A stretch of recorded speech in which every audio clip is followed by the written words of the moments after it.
can't do nothing. I don't know what's going on. All I know is my side of the story. I can't tell no other story. I'm innocent. And Mama, I love you. P.O.P. all the time. Right, these all good pimp squad, baby, for life.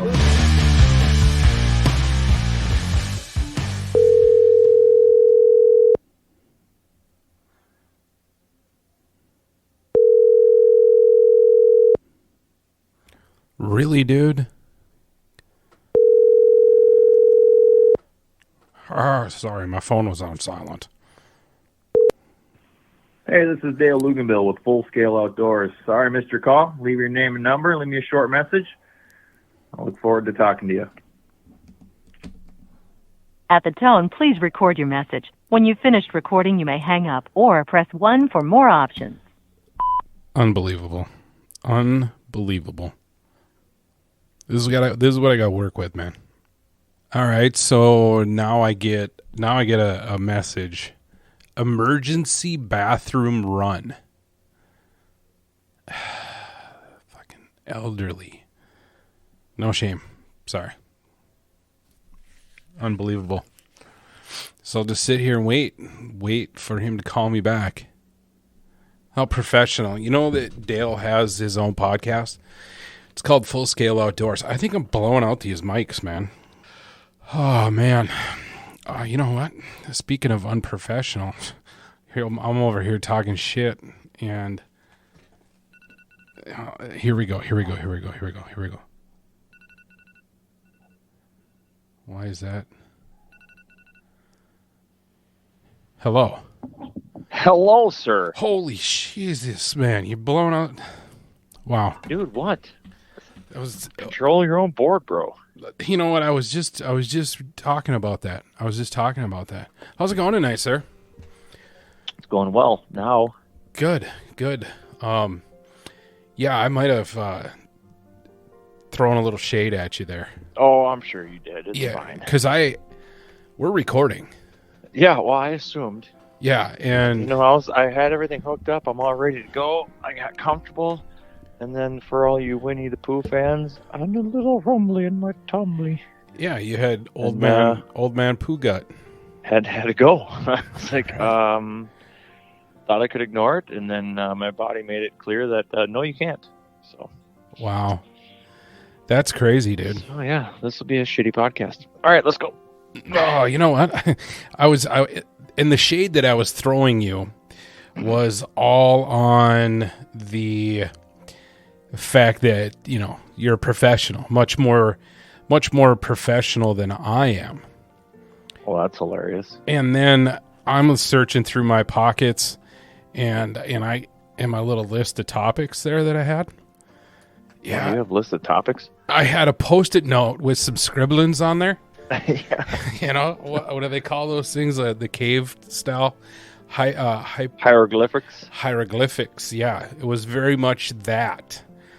And now I can't find it. And chicken scratching.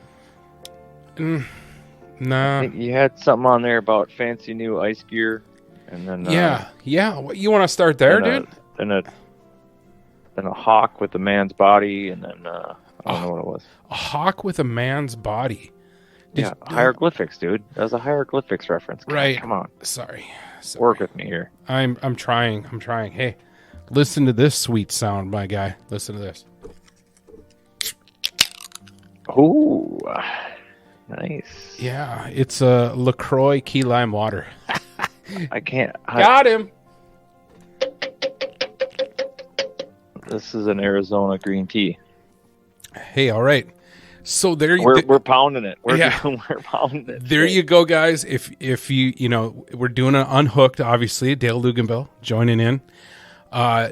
If you've listened to our Unhooks before, you would have probably assumed that there was, you know, some mind-altering substances such as alcohol involved, but we just proved them wrong right there, you know. And or other, you know, all we proved is that we don't need substances to be completely out of our mind. Right. And would it be... Not that I'm against that, by the way. Right. I'm not against it either. I just kind of stopped doing the beers. Who knows? Maybe I'll start doing De Beers again. You never know. I haven't done. You're into diamonds and stuff. No, I was just trying to be radio-esque, you know? De Beers. Yeah. Well, I'm definitely not over beers. I just don't. I haven't drank a lot of them lately, but yeah, I mean, I go pretty hard in the paint when I do a flight companion. So Yeah. sometimes you got $1 back. I don't know. I decided one time to take a break, and now I'm just like straight terrified of a hangover. Well, I don't get those anyways, so whatever. Yeah, and they say that's not a good sign. That you don't get hangovers? Well, think about it. If you feel no adverse effects of poisoning your body with poison, then Yeah. that can't be good. Or it just means that I have a body that can handle it. I mean, I don't drink Which, that often. through and I definitely time- don't drink to excess very often. But the times that I have drank to excess, If you're I don't not get getting a hangover when you're drinking, you have built what is known in the medical field as a tolerance. But I don't think that I have. The very first time I got drunk as a young lad, puking up, oh God, what did I get drunk off? It was terrible. Sun Country wine cooler. I had a 2-liter of Sun Country wine cooler. And I got drunk off of that. I think there was some beer mixed in too. But when I puked, it was mostly red Kool-Aid coming back up. Dude, we had the exact same childhood then because Sun Country, and I don't know, do they still make that shit? And I don't think so. I don't don't even think wine coolers are a thing anymore, are they? I don't know, dude. I have Bartles and James used to be the shit. But that was like the classy stuff. That was the high class wine coolers. Yeah. If there is Those such came a in thing, bottles. It'd be like glass bottles. a high class wine cooler. That's like saying, like Chevy puts out an SS Chevette. I mean, it's still a subpar car, even if you put SS on it. Same thing. Wine cooler in a nicer bottle. At the end of the day, it's still a nice, it's still a wine cooler. Miller High Life, dude. It's the champagne of beer. Don't ever compare wine coolers to the Miller High Life. How dare you? That's blasphemous. I like some High Life. But High Life. Yeah, it was weird because it came in or you could get it in a 2-liter bottle, and it wasn't any different than a regular 2-liter bottle of soda, or as they say in the Midwest, pop. That was like a 2-liter of Jolt, which I used to consume as well. Right. In the same era. But yeah, you're absolutely correct. Nothing worse than a wine cooler hangover because but the that's my point. The sugar. I didn't get a hangover. More of just an upset. Can't say my body adapted to it because the first time I got shit-faced ever, I didn't have a hangover, and I have never had one since. You're a freak. I am a freak. I should be studied by science. Listen, I've had multiple ironworker buddies try to run this scientific experiment on me, and they're the ones that pay for it the next day. Really? Hey, well, okay. I mean, sure, I'll be tired. Sure, I'll be tired because we drank till 3 o'clock in the morning. Then we had to be up at 6 to go to work. But ooh, that shit sucks. But there's no nausea. I don't have a headache. I'm not light sensitive. Sounds don't bother me. I mean, none of the stereotypical hangover stuff. That at worst, if I'm super dehydrated, I'll have cotton mouth. Okay. That's it. Like, interesting. I guess you could call that a hangover, but I guess the nausea, headache, none of that stuff. I don't get any of that. Never have. Well, the gift that you are blessed with, people would kill for. Well, you'd think I'd be a raging alcoholic because I don't have to pay for it, but I'm just not. I mean, I don't even like to be drunk. Yeah, I hear you. It's not that fun for me, really. No, oh, excuse me.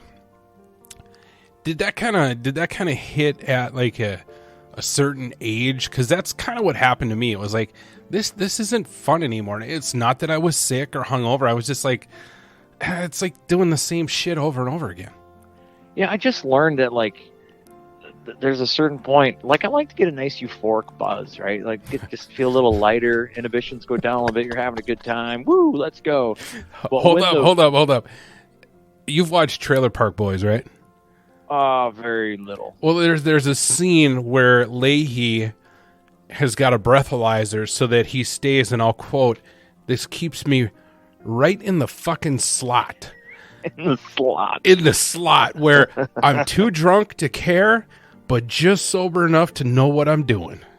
Yeah. The slot. Yeah, that's where I live. I live in the slot. Nice. Yeah, because what I learned after doing it too many times is that once I get to that point of inebriation where I'm losing motor skills and the world is spinning in the wrong direction, this is no longer fun for me. Right. Like, this is like living torture. Like maybe I don't get my hangover because I'm already tortured the night before. Like this isn't fun for me. It's like, oh crap, I had one shot too many. Right. And it's a fine line, especially Right. when you've been tiptoeing that line for 4 hours. You've been on the verge of being shit-faced, but you've just dialed it back enough. Then that one asshole gives you one too many shots, and then because your inhibitions are down, you go ahead and take it, and then it's too late. Then you're there, and I'm like, ah, crap. Yeah. And then I'm no longer the life of the party. I'm a Debbie Downer because all I want to do is go lay down in the bed and look at the ceiling spin the wrong directions, because if I close my eyes, it just gets worse. Right. And then I do that until I pass out. So You ever pull out any of those old tricks, like when the room is spinning, like put one foot on the wall or on the floor? No. It's called the anchor point is what I called it. I think that's something you tell your buddies when they're really shit-faced, so that they try to do athletic shit-faced, and then you can film it and put it on social media the next day. All you need to do, there's no athleticism involved whatsoever. The anchor point is executed by, it could be something as just laying on your side and touching the wall. That's it. Wow. With the finger, or keeps the world from spinning. It works for me. Like I said, I've got it, and I've announced that way back in my early 20s. I'm like getting ready to, like, I'm partied out. I'll try to remember that if there is a next time, and hopefully there just isn't a next time. Right. I mean, I legitimately do not enjoy it. If it gets to that stage, I am not having fun anymore. Yeah, and I would just announce to the crew, guys, I'm done. Guys, I've got to anchor up. I got to anchor. I'm out of the slot. I got to go. Yes. When you fly out of the slot, it's time to deploy the anchor, and it stops the ship. The anchor is the ending point. Yeah. No. I'll remember that. Yeah. I'm sure it'll happen again at some point in time. I'll let my guard down, and I'll get there. I'll try to remember those sage words. Oh, there I'll be in misery, shit-faced, hating life, hating myself, and then the soothing sounds of Patrick Olson will come wafting through my subconscious, and he'll save me from a night of despair. It'll be like, Dale, it is time to anchor up. Anchor up. Anchor up. My dude. You could go as far as getting like your leg tattooed like a Minn Kota Talon if you're a real heavy drinker. That's not going to happen. If you're a real heavy drinker, it'd be like, fuck your anchor. I've got a Talon. I just jam this sucker right into the wall. Pow! Right through the sheetrock. The world ain't spinning no more. I tell someone when I'm drunk that I'm going to show them my Talon, and I reach for anything below the waist. I think that conversation's going sideways. Just saying. Let's step away from there. But speaking of anchor, so I seen a picture of all these container boats, these giant container ships anchored off the coast, right? And it was just a picture, and I'm like, all right, I take everything on the almighty internet with a fucking very tiny grain of salt. Right. Like, sometimes I'm like, I don't even know if this is a real font that this is written in. Anyway, that was a few days ago. Today, just checking out some news stuff, and boom, this reporter's jumping in a helicopter, and they're flying over. And I'm like, holy shit, that is really happening. Yeah, I can show you. I'm going to show you a little screenshot of the Pacific Ocean right now. This is on an app that tracks all the boats in do you have this app because you're a a captain, a guide? Marine traffic, it's called. Marine Yes, traffic. it was a class where I found out about it, and don't necessarily really need it for what I do, but I just found it insanely interesting. Right. It tells you what direction they're traveling and all that great stuff. So let's see here. I used to have an app similar to that, but it was for airplanes, and that was kind of cool. You could just pull up this map, and you could see all the flights, flying across the United States and stuff. And I just texted it to you. And it was like pretty intense because, even zoomed in, you're like, really? There is 30 planes right over southern Minnesota right now. Bro, that was nuts. So remember, 9/11, right? When they shut down air travel? That was super creepy. Eerie was that? Super. To not hear jets going over. And it never really occurred to you. No. It was a normal thing. Until the absence of it, you're like, yes. it's so quiet.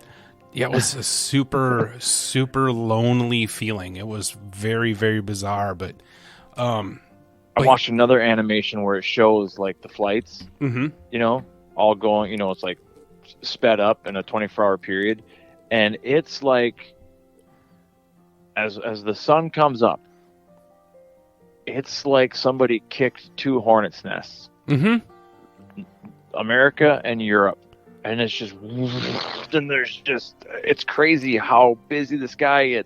And then as you get closer to nighttime, it slows down, and almost completely stops. And obviously there's a few overnight flights, but not nearly as many as in the day.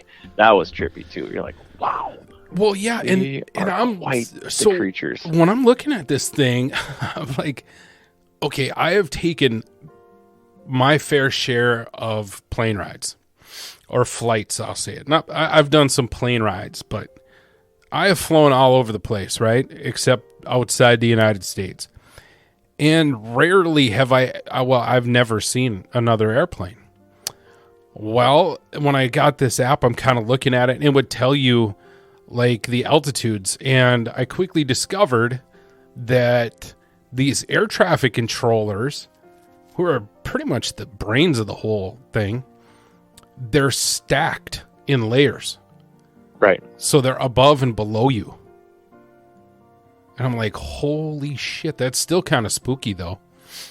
Yeah, that's a crazy high stress job. No thanks. Yeah. And then like a couple months later, I watched the movie Pushing 10, and I'm like, okie dokie. I think that's what it's called. I don't know what that one is, but I do remember there are certain scenes in certain movies, like I don't remember which Star Wars it was. It was one of the newer, like episode 1, 2, or 3, where there's like planes, or not planes, but like personal flying vehicles going every which way, like they're in some big city. Oh yeah, it's probably like Cloud City. For sure. Yeah. And then there's another movie, I think it was I can't think of the name of it now. Bruce Willis. Armageddon. Some crazy chick wearing like Fifth Element. bandages for Fifth Element, thank you. Yeah, you're welcome. Where there's same thing. There's like cars flying on every level, then there's some going vertical up and down. It's like, what the hell? And back when I watched them, like, there's no way that could ever be real, because we'd crash for sure, like, all the time. No. Except for they'd be all they're automated, self-flying, so they're all talking to all the other vehicles. So it would work probably flawlessly. Right. And when Tesla and GM and Ford and all these guys, fine tune and dial in this autopilot business, you're free to drink and drive. Well, they always want you to touch the steering wheel. They still want you to be like kind of sort of there. But yeah, I've seen like those videos, like when they're going to have like the automated shipping trucks, and they'll run in like pods of 6 at like 120 miles an hour, and they're 6 inches away from each other's bumper. It's like, that's kind of trippy. There's still a problem though. Unless that's like an enclosed system, like a tunnel system, we still have a shit ton of deer in this country.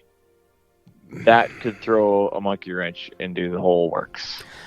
You know what though? I mean, if you powder a deer with an electric vehicle, it would take because you can put a lot more protection around that electric motor than because I mean it doesn't need coolants or anything like that.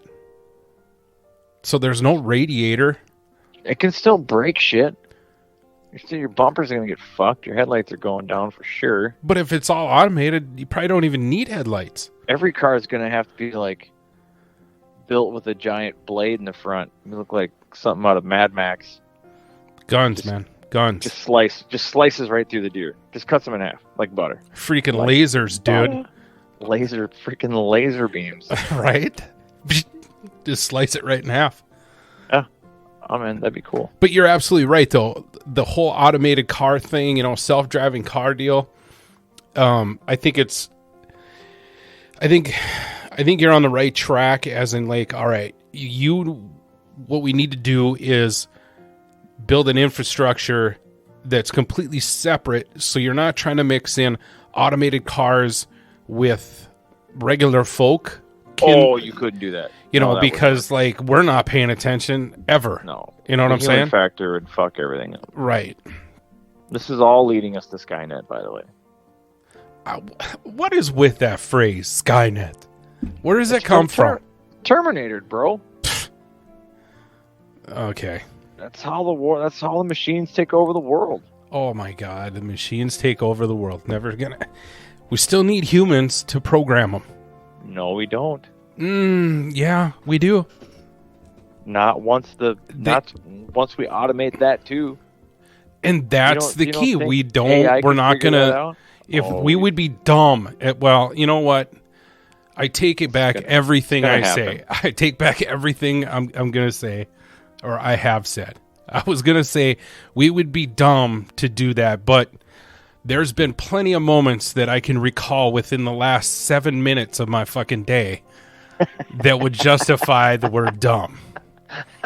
So it's inevitable. I mean, yeah. Skynet, Ultron, once you start letting machines make decisions based solely on data and not emotion and compassion and humanity, it's going to go terribly wrong. Fucking, I'm there. You just described me. I just described you. Yeah. If you know of no compassion. You're a big softy. Who are you trying to kid? I look at my crock pot with the same emotion as I look at the guy on the street. I don't believe that for a second. Yeah.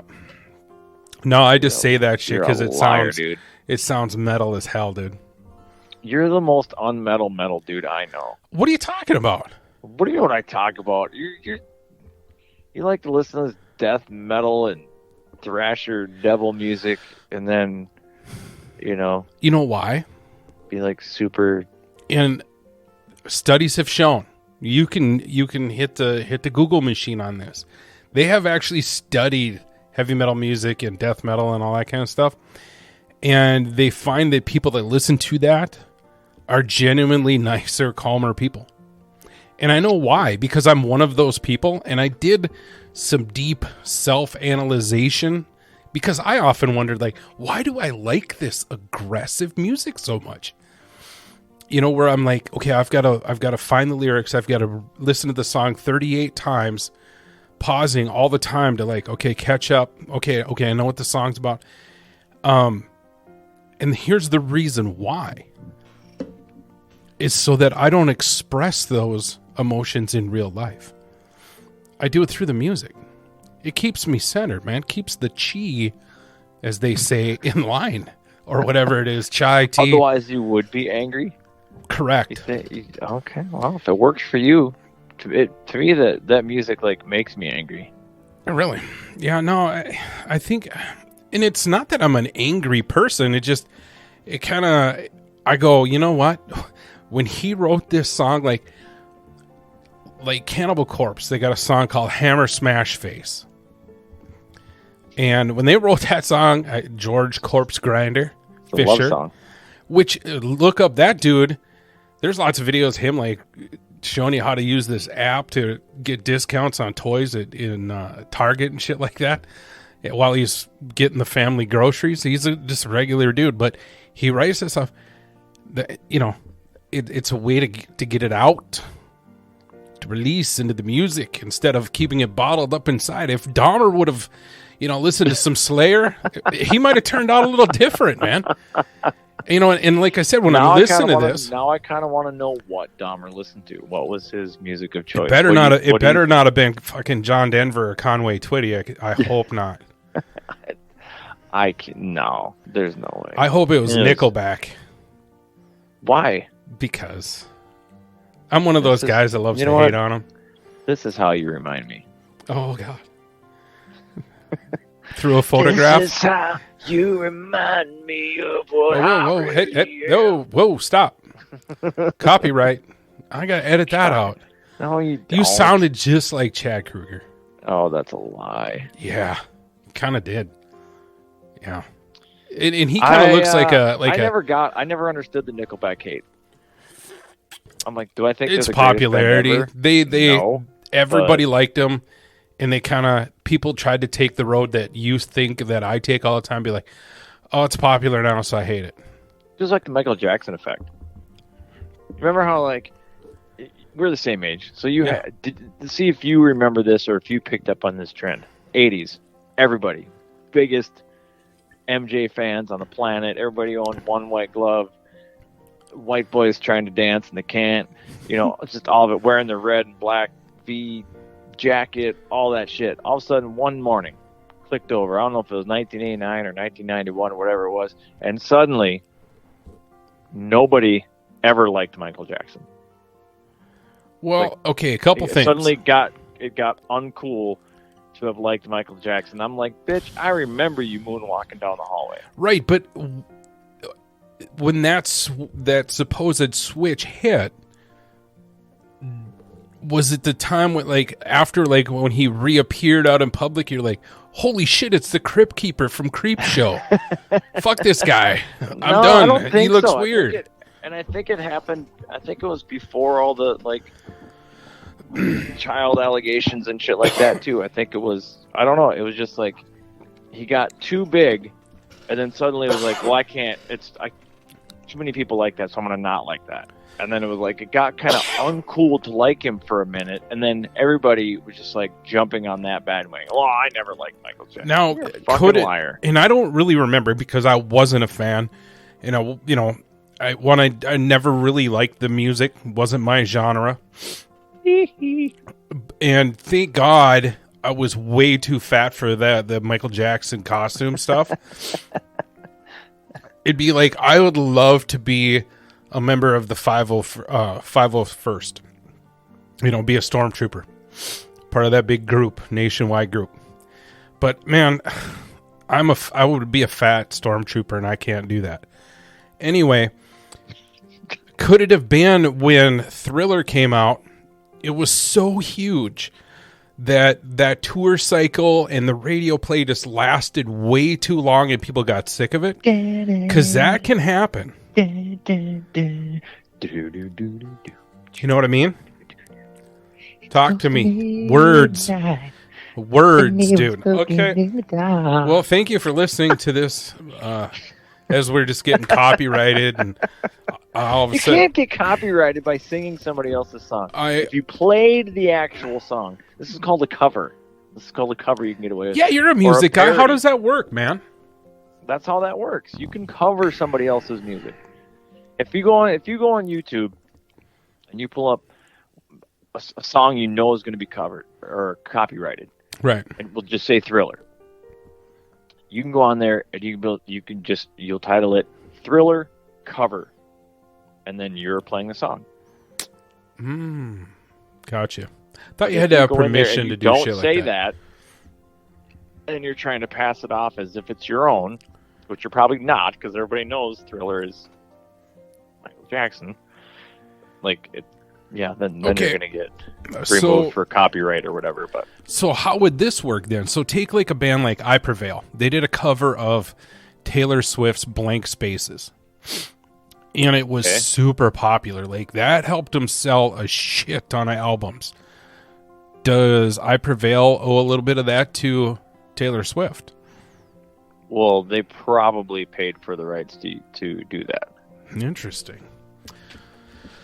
If you're gonna make money off of it, like real money off of it, you more than likely are going to have to. Like, they covered it, but they included it on an album. That's different than some knucklehead Like on YouTube down at the VFW. Exactly. Like, that's, because I would say, and there was kind of a karaoke scare there for a while too, because I think I remember this. Yeah. So then they playing royalties. There was a royalties issue, and then there was like only certain companies were doing it right, like Sound Choice, and then like they were charging an exorbitant amount. You know, if you wanted a new song, it cost like a ridiculous amount of money. So then people started pirating karaoke, and they started making their own. Like, it's Damn. like, it was an interesting little study in like microeconomics, you know, because Right. like this, like they tried price gouging and that backfired. It created a black market, and then it finally like leveled itself all out. And then, Gotcha. I mean, now you got stuff like Pandora and iHeartRadio, and like, who's buying albums anymore? You know what I mean? Like, you know what? And I just talked about that on the last podcast I did. Like, I'm starting to listen to a lot more Spotify, and like, oh, I like the song, I'll add it to my playlist, you know? And I'm starting to see the beauty in this. Like, hey, I just pay one flat rate a month, and I have access to their entire catalog. And then I can download that song and play it, you know, offline. Yeah, I was listening to that episode, and I do the same thing with Apple Music. I've found a ton of different music that I never would have found. Yep. Because of Apple Music. And I think that's the paying service I'm going to go with, because I have an iPhone and it just works, blends right in with iTunes and all that kind of stuff. But I'm starting to see the beauty of that. Where before I was kind of like, it's pretty awesome, but I'm also like, well, how are these artists getting paid? Very little. That's the shitty I'm part. Like, I'm not buying their albums. Like, where are they getting their money from? Yeah. Mm-hmm. And I don't know, and call they've me a bleeding heart liberal, but I mean, I think about that. It's like, well, these guys need to get paid for their craft. Right. They'd be like, well, Bansky, I'll just give you $100 for your art. That's all I'm going to pay. Like, it don't fucking work like that. Right. You know, I'm giving you $1 for every million downloads. You're like, what? Right. And I think they are like, well, you know, not to bring up Taylor Swift again, but, you know, she had a big, long legal battle about that kind of stuff. Mm-hmm. You know, and we can thank Metallica for all of this, or, you know, if they wouldn't have bitched, we'd probably still have Napster. And then, well, Napster just turned into Spotify, same guy. Was it really? Yeah. Yeah, I believe so. Seth Green's the real Napster. What? Yeah. Seth? Haven't you seen The Italian Job? Come on, man. Oh, man, it's been a long time. I love that movie. I've seen that movie 100 times of it. Hey, great segue. Are you a subscriber to Hulu? I think so. You need to start watching What We Do in the Shadows. What We Do in the Shadows. Right. Sounds creepy. Were you a fan of The Office? Sure. I didn't watch it religiously, but I've seen it. It's The Office with vampires. What? Yep. What? Yep. That's the best way to describe it, dude. I mean, it's like documentary style. Like they've got like a camera. To be serious, or is it a comedy? Oh, it's a comedy. Oh, okay. But it's like pretty much The Office, but with vampires that are like 900 years old, living in the modern day, and they have a camera crew that follows them around, much like The Office. Yeah, it's awesome, dude. It is really good. I bet it is. I watch so little TV these days. I don't have time for anything. I know, but when you get a moment, check it out, because like in the actors, you know, they have like the authentic voices too. I think the female character, she's Russian, you know, so she's got a really thick accent. It's just perfect. Transylvanian. Well, close enough. Romanian. Yeah, it's kind of like if you pay attention in movies, if it takes place like in a foreign country, they all have British accents. Right. Yep. Everybody. Every animal show has to have the British guy narrating it. David Attenborough. Yeah. Yeah.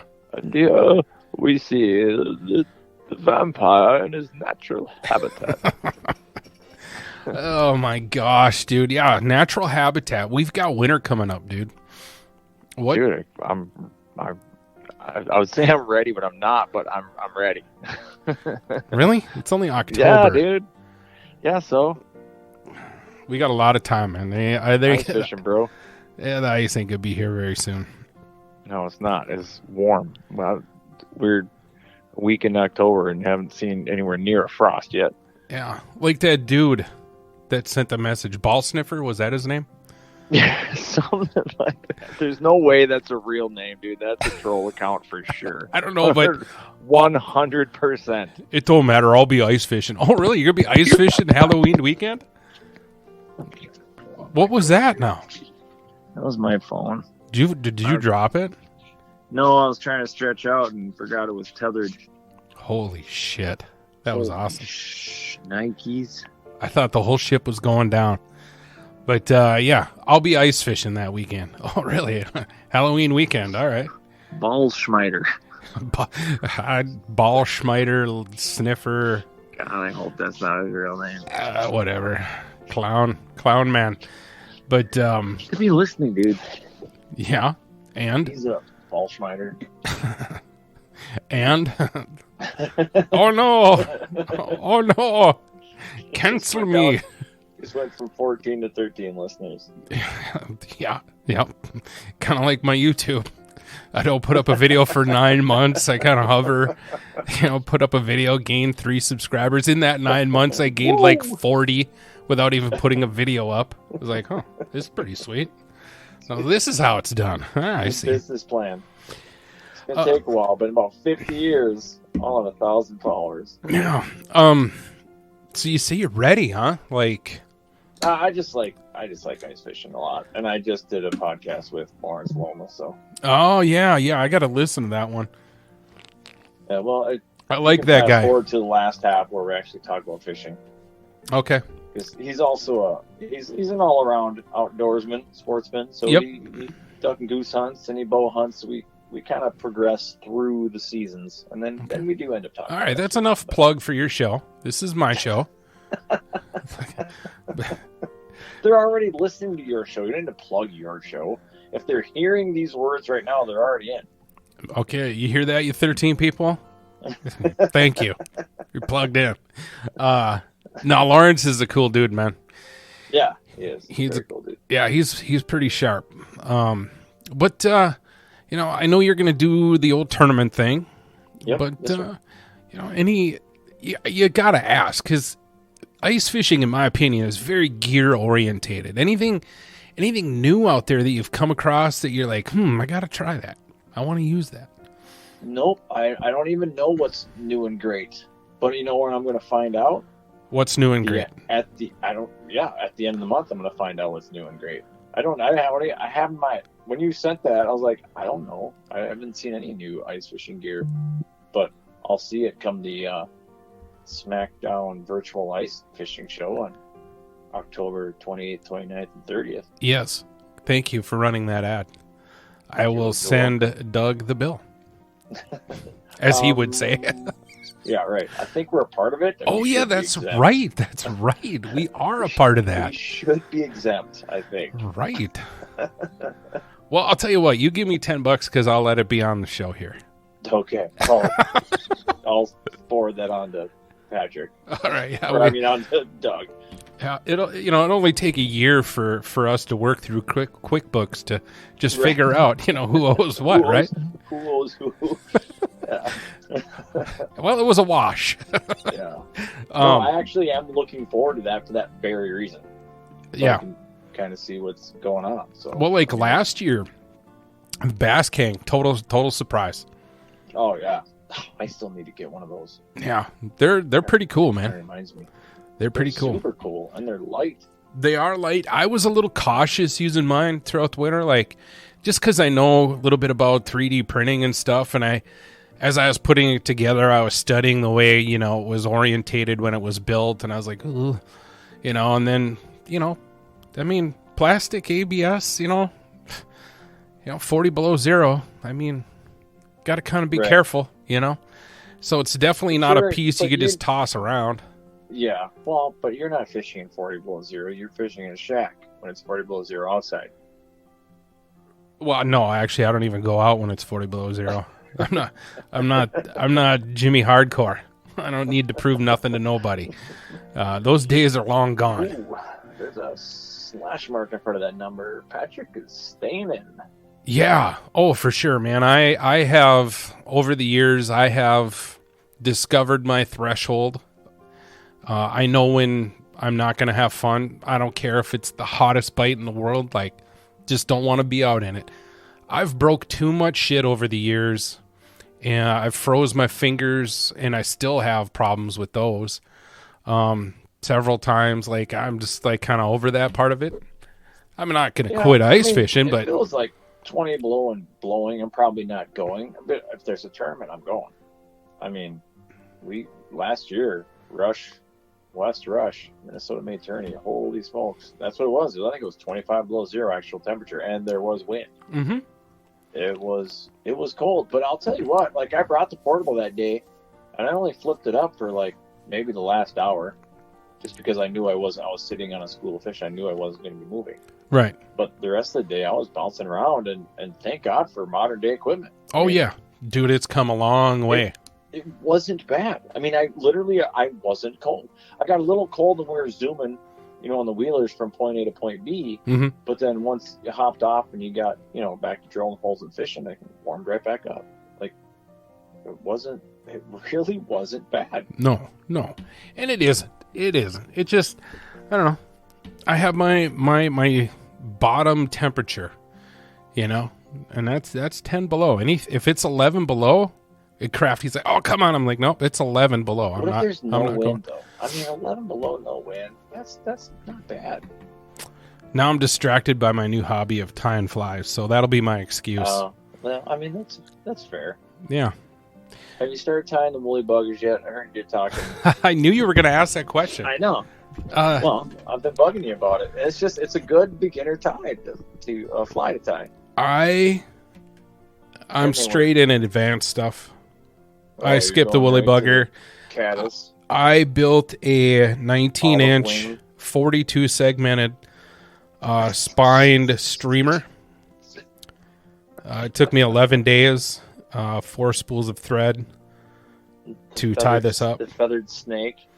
Yeah, there's more feathers in wool in this than there is at a zoo. Yeah, 24 chickens and 2 sheep later, I got this thing tied up. Yeah. No, I have not tied the woolly bugger. I probably will at some point. Right now, my primary focus is I have just received a bunch of slotted tungsten beads and size 12 and 10 and 8. No, 12 and 10 barbless jig hooks. And I'm going to be tying up some ice fishing jigs. Cool. That I've come up with. Well, kind of. Basically, I didn't come up with them.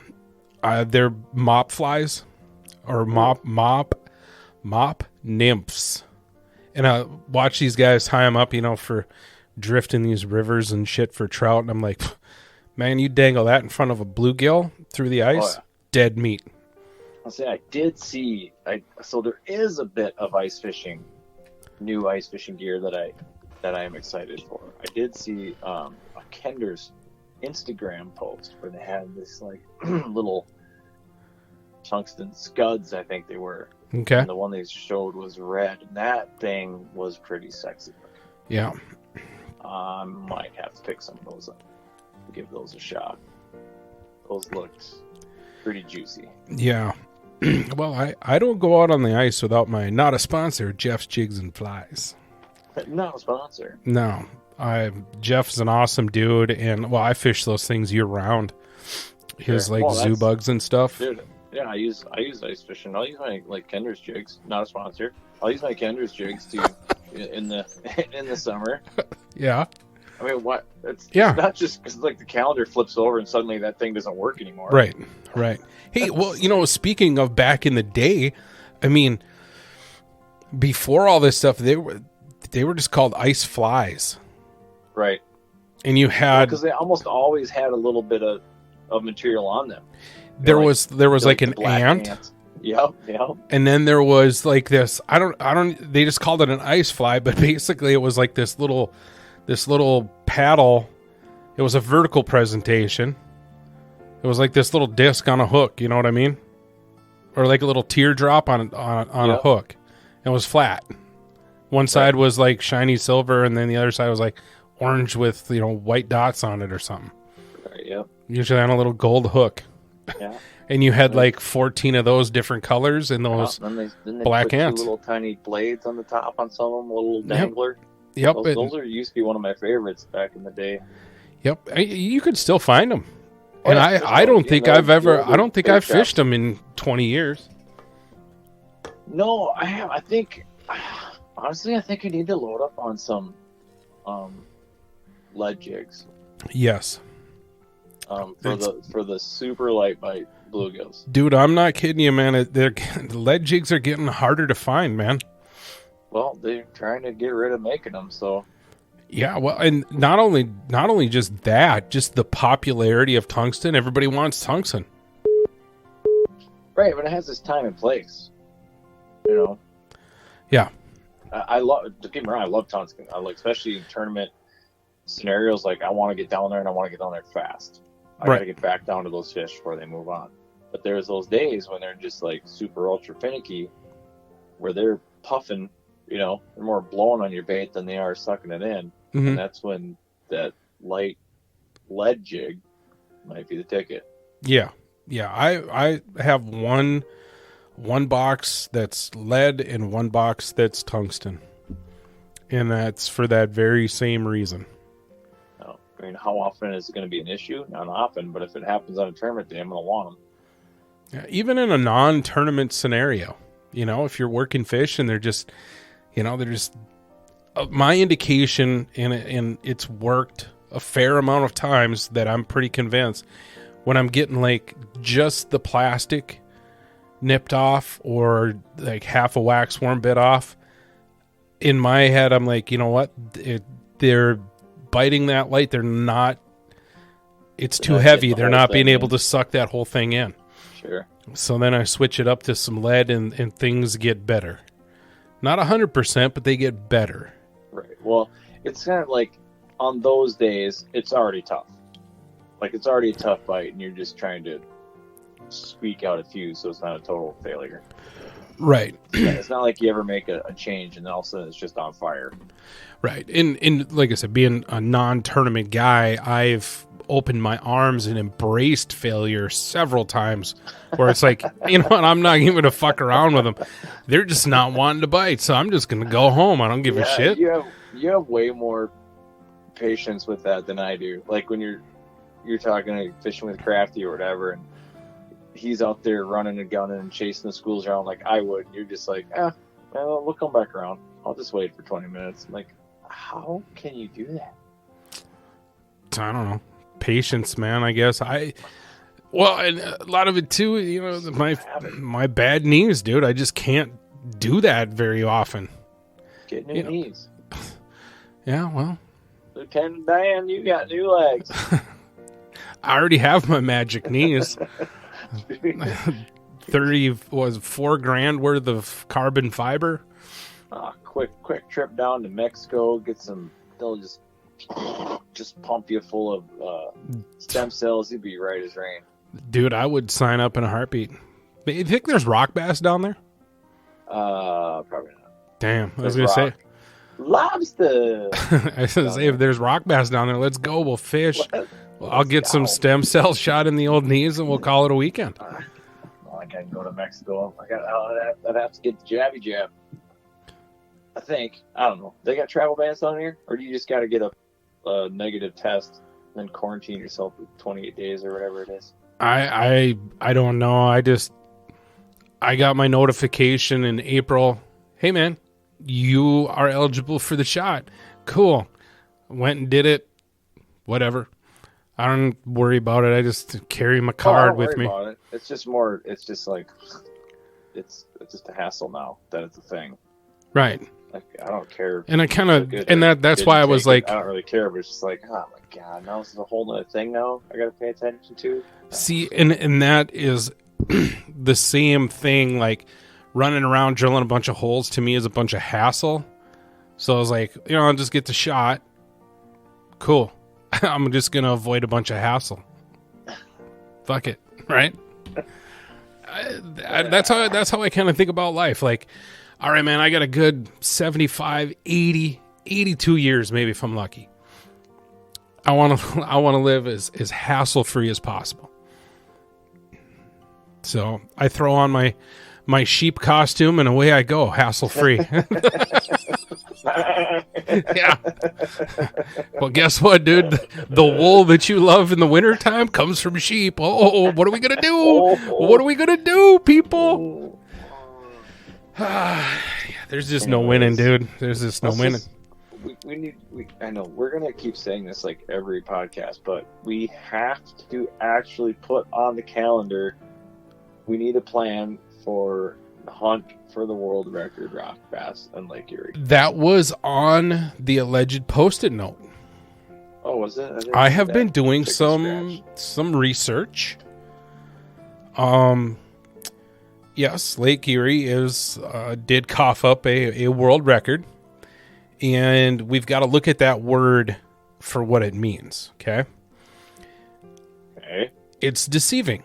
It is a giant body of water. People do not give two living shits about rock bass, but it also is a giant body of water. The probability of there being another world record rock bass out there is good, but it's not a surefire thing.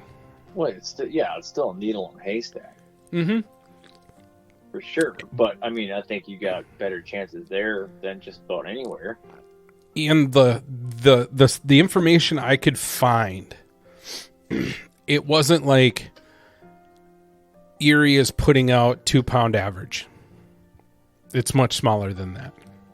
Well, do we need to look for like who has the biggest average rock bass in the nation and go there? I think there's just like a secret lake somewhere where it's just like they're just absolute donks in there, like almost all of them. Just around me here in Bemidji, there's 3 lakes that I have caught donks out of. We're talking over 11 and a half inches. And several of them. Record. A couple of them, 2 different ones have coughed them up 12 or better. And what do we need for a state record? Probably 13? Yeah, 13, and between 13 and 14. And for a world, what? 16. Jesus. Yeah. You might as well. You know what? You'd be better off. You'd be better off with a rattle can and just blast a smallmouth and be like, hey, I got a rock bass. 16-inch Rocco, could you imagine? I would lose my shit, dude. Yeah. Yeah, yeah. 13, I'd lose my shit. There's a lake over by Floodwood, Minnesota that also contains donkeys. And then Leech Lake. I've got some intel on Leech Lake that coughs up some rather large ones that are fairly easy to get and very predictable. Well, I got into them. Really good ones, master angler ones, which is what, 10 inches? 10 inches, yeah. I mean, I didn't put any of them on the actual board, but they were giants. Clearwater Lake. Yeah. During a tournament. Now, if it wouldn't have been a tournament, I would have had the time of my life because I caught 7 of them in 7 straight drops. Mm-hmm. A school of them just came roaming through, and it was, and they were all. I swear to God, they were all master anglers or bigger.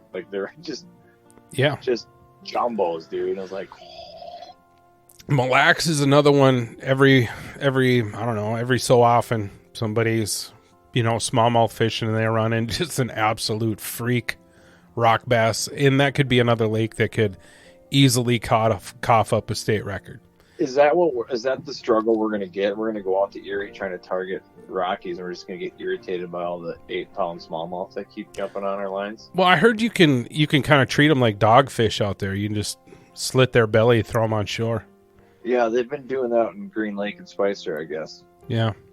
Actually, I just saw an article. I think it's complete utter bullshit, but I'm gonna look into it. I actually emailed the guy. It was in the Star Tribune about how there's a certain virus out there. It's actually called the largemouth bass virus. I've heard of that virus before. It's been around for a long time.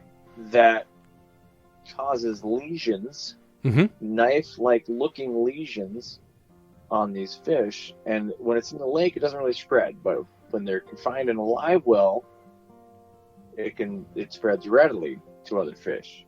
So, in these tournament events. However, my minimal research that I did, it can affect smallmouth bass and sunfish and some other fishes too, but it generally affects young of the year smallmouth. And the smallmouth that they were finding on green were all, larger size, tournament sized fish.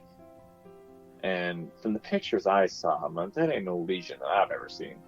Like, that's a clean cut. There ain't nothing infected about that. That's a clean cut.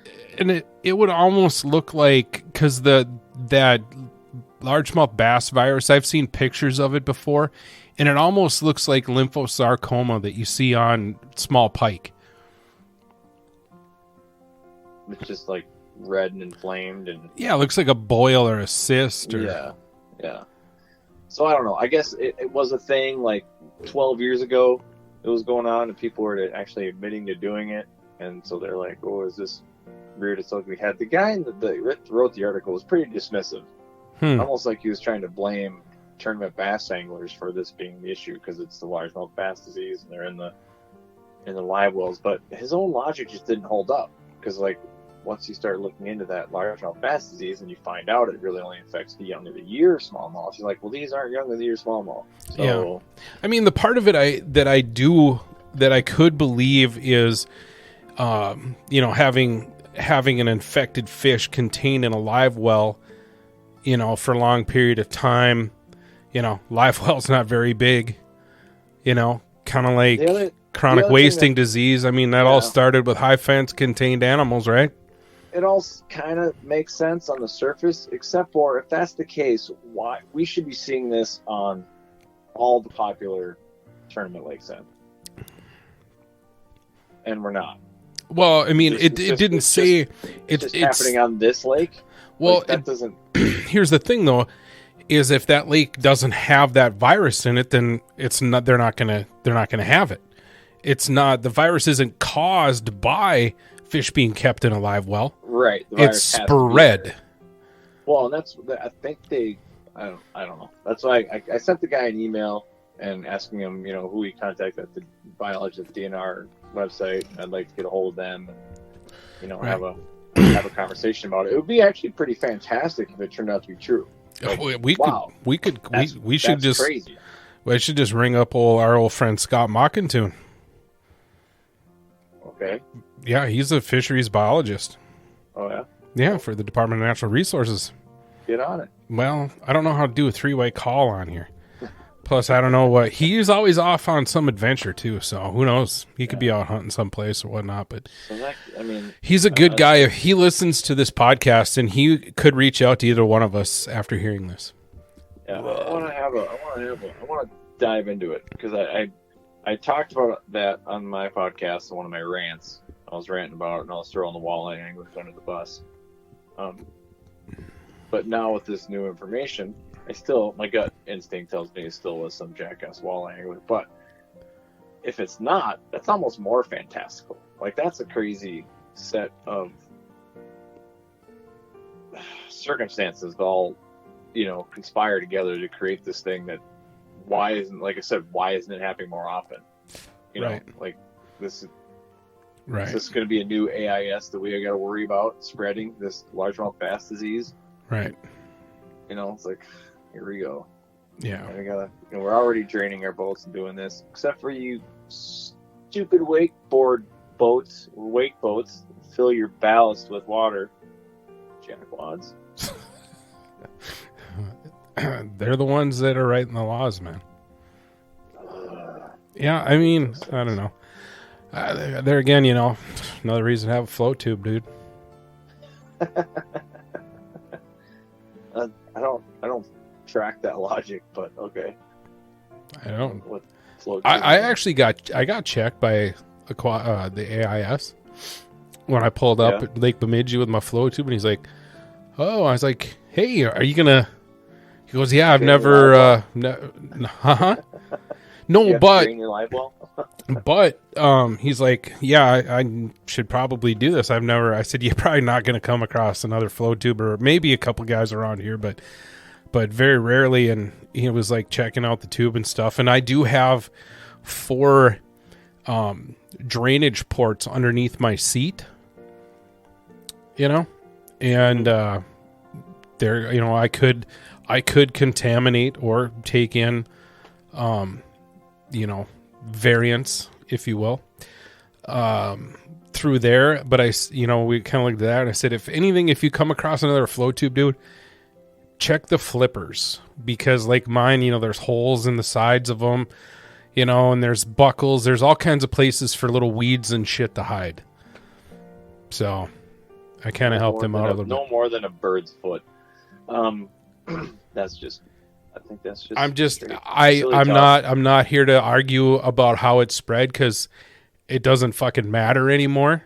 No, I'm just talking about, hey man, if you're gonna check another float tuber, right, I would concentrate your efforts more so on their flippers, because we wade in the water, weeds get caught on them and shit, like with all the buckles and stuff. That's where you're probably gonna find some sort of weeds, if there's gonna be anything. Well, that was a thing with like trout fishermen. You used to have the felt bottom shoes, which are great for walking on rocks. Correct. The first time I experienced it, I was like, holy crap, this actually does work. Like, you'd think it would be slippery as shit. No, it's like some superhuman weird shit. Yeah, it's actually really cool.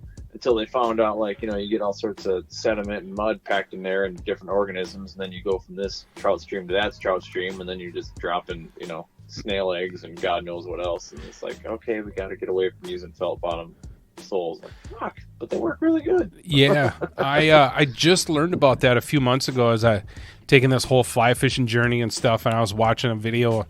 These guys were out west, and they're like, "Oh shit, it's a good thing we brought our extra pair of wading boots. We can't use felt here." Like, oh, okay, that's new to me. And then they went into it, and I was like, oh, that kind of makes sense, I guess. But yeah. But I need to apologize to you there. I didn't mean to blow up on it, but I've been in far too many and listened to far too many arguments about that whole thing, where I look at myself and the people arguing back and forth, and none of us have the credentials to even begin to take ship into writing the ways or changing it. So I always just try to squash it. Still have their opinion. I mean, that whole thing, like, I can't talk about COVID unless you're a virologist. Well, how many people are virologists? Are you telling me only 3 people can talk about it? It's right. The same thing. It's like, okay, I do know how to read, though. I can read an article. I'm sure. Smart enough to understand most of it. So there are things that I can study and I can read that I feel like I could still have a right to voice my opinion. Oh yeah, I'm not saying you don't have the right to do it. I'm just saying, like, there again, my avoiding the hassles of life. Like, okay, at the end of this, we're gonna have 3 pissed off people with 3 different opinions, controversial. And then like we walk away and nothing has changed. So I just wasted a bunch of time. So that's how I look about it. This is what they want, man. You're self-censoring, man. Again, I just put on the nice wool sheep suit because it's warm and it's comforting, and away I go to graze. Have you ever seen a pissed off sheep or an excited sheep? No, they're really quite chill. No, I've seen rams. Rams can be assholes. Yeah, especially when it comes to the ladies. It's just anybody. There's sometimes they're just dicks. They just want to, and they know it too. It's like, as long as you have eye contact, they're good. And like, as soon as you turn their back, that's when they're trying to get you. That's the best time, dude. Cowardly little things. Hey, man. Yeah, there's nobody handing out badges to sheep for valor. It's got to get the job done, man. Badges. Man.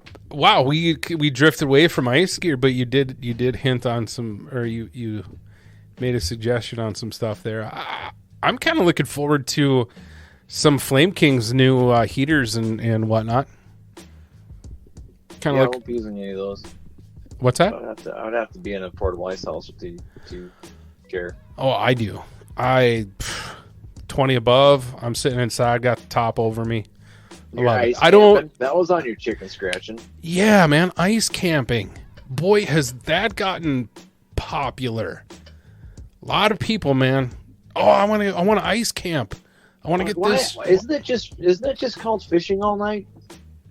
Like, what makes it ice camping versus you're bringing a floor. I mean, some of these guys want to. Hey, man, go for it, dude. If you want to haul all that shit out there, go for it. Just make sure you pick it up when you're done. But there's dudes that have like these elaborate fold-out plywood like decks. You know, they're like thin decks, and basically you can. Once you got it all set up and the heater's lit, you can pretty much walk around in this thing in your socks. I mean, so are wheelhouses then just ice glamping? So I think that's the way it's going to go, dude. You just tent. And then you get an RV, you're like, oh, we're going camping. Well, you're not really, because it's air conditioned, you got a satellite, you got TV, showers and shitters. You're glamping. Right. It's called. So how come they don't call it ice glamping? And you know what? You may have just coined the phrase, and it may run wild like a California fire. Sorry if anybody from California is listening and sensitive to that. I hate the fact that I have to apologize for that kind of talk, but whatever. You don't have to, actually. You can say whatever you want. You're your own boss. All right, I'm gonna unzip the sheep suit just a little bit, kind of loosen up a little bit. Or is ice camping the poor man's hard house? But these guys are buying cots and they're putting up little tables and full on cooking things. There's even dudes that are modifying their pop-ups so that they can have a small stove in there, like even a little propane stove that's got a little chimney. They're cutting holes in there and sewing that circle and lining it with flashing and all this shit. I'm like, get a wheelhouse. Like, dude, you are not even close to being portable anymore. Right. What are you doing? It's going to take a vehicle to pull all that out. Just get a wheelhouse. Get a small one. Just get a little 8-footer, little tiny, like the same amount of space you're going to have in theirs. You're going to have in your Eskimo. Hey man, I know a guy that actually went to one of these, but I've seen it a few times on Bemidji in the wintertime. Bachelor parties where the guys rent the big ass white tent that you would see in the summertime. Oh, like an outfitter tent? Well, like more like one of those reception tents. They got like the fake paned windows in them and shit. Yeah, they use those a lot out west for elk camp and stuff like that out in the mountains. Big wall tents. Yeah, these things are like 30 by 20 feet. Yeah, you're not packing those out. Yeah, and they bring them out there. They set them up, and they all they get a keg, and there's 20 guys in there, and they're partying and fishing and all that kind of shit. But yeah, this whole pop-up ice camping thing, like Crafty wants to do it more. He's like, this winter we're doing it. Yeah, okay. I just want to try it. And we got cots and the whole 9 yards, and we're going to give it a whirl. But it's not something for me anyway, I might go once or twice, but it's not something to be like, I'm so into it, I want to do it every weekend. No, man. Right. I really like watching my TV and then just, going to bed, like in a real bed. Every once in a while it sounds kind of fun, but no, I'm still a flip over, dude. You know what you don't get to experience in your living room though? A giant pressure booming crack in the middle of the night while you're tossing and turning on a cot. Oh, I do. It's called sleep apnea. Same effect. I wake up going, what the hell? You don't have your CPAP machine? I might have a little something rigged up. A little Darth Vader mask? I might have a little something. No, I don't have a CPAP machine. Or, well, maybe you should get a CPAP machine. Just get your Bane mask, and you can sleep well. Well, I could always just... There's a busted vacuum cleaner. I could take the hose out of the utility closet down the hall here, and I could just duct tape that to the front of my air conditioner where the cold air blows out, and then just tape that on my face. Call it a day. You learned to live in the dark. I was born in the dark. I love that, man. But no, I'm patiently waiting for my Eskimo 2400 side door entry fish house. I'm gonna get one of those this year. Something a little. It's like it'll be like a really nice, huge one man. But it'll be perfect for Ellen and I because she wants to get into that down the road once the allure or the physicality goes away, where I can't be competitive in the tournament ice fishing realm. Then I'll probably do the flip over thing. Yeah, it's pretty relaxing. Yeah, like I said, I've never really been a tournament guy, and I've always just treated fishing as like a nice relaxing outing. You know, I still want to do good, and I put in my effort, but at the same time I also am like, it's a little bit too much effort. I'll just chill. It's cool. I'm still enjoying the sport. Well, hey, I mean, I got into tournament ice fishing like because we're already doing it, basically. You know, my buddy Joel and I, who's my partner in these events, it's like we went out and that we were drilling a million holes anyways, and moving around and trying to stay on fish and trying to catch the biggest fish we can. And that's why when I saw there were some openings in Minnesota May, I'm like, hey, do you want to do this? Like, yeah, we're already doing it. Let's just see, you know. Yeah, no, stack up, dude. I love being a fan. Like last year, I followed you guys a lot, and I followed Waldo a lot over there in the UPL. Yeah. Back when MT was doing it, man, that guy's an incredible ice fisherman. Lawrence is back in the UPL, so that's going to be interesting to watch and see. Yeah, and I like following that. I like being a fan of it. You know, I think we're coming into a pretty exciting year for it, for people that do like to just watch and pay attention, because, like I said, you got Lawrence coming back to the UPL, which will be interesting to see what he can do there. Mm-hmm. And then, you know, we got Minnesota Made now. NAIFC is trying some new stuff and getting on the board, and they're trying to become an actual national championship in that they've reached out to UPL, they've reached out to Minnesota Made, they've reached out to like some of these other tournament circuits in the country, so that and kind of turn them into qualifiers. Yeah, so one of our normal season events is going to be a qualifier.